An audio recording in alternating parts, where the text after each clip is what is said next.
ఒక గ్రామంలో రామయ్య అనే రైతు ఉండేవాడు. అతడు చాలా కష్టపడి పని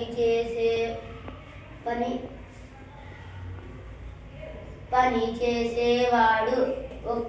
ఒక సంవత్సరం వర్షాలు చాలా చాలా తక్కువగా పడ్డాయి. అందువల్ల పంటలు ఎండిపోవడం ప్రారంభమయ్యింది. గ్రామంలోని రైతులు అందరూ నిరాశ చెందారు.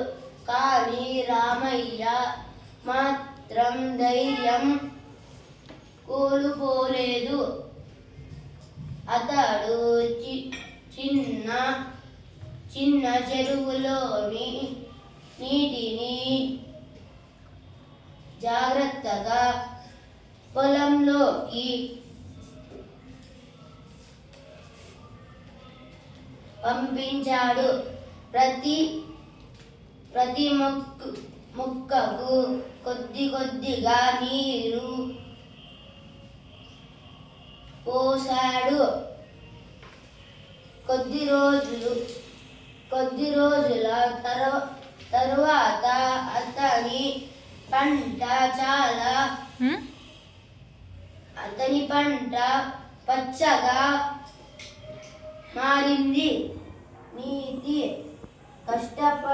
కష్టపడే వారికి విజయం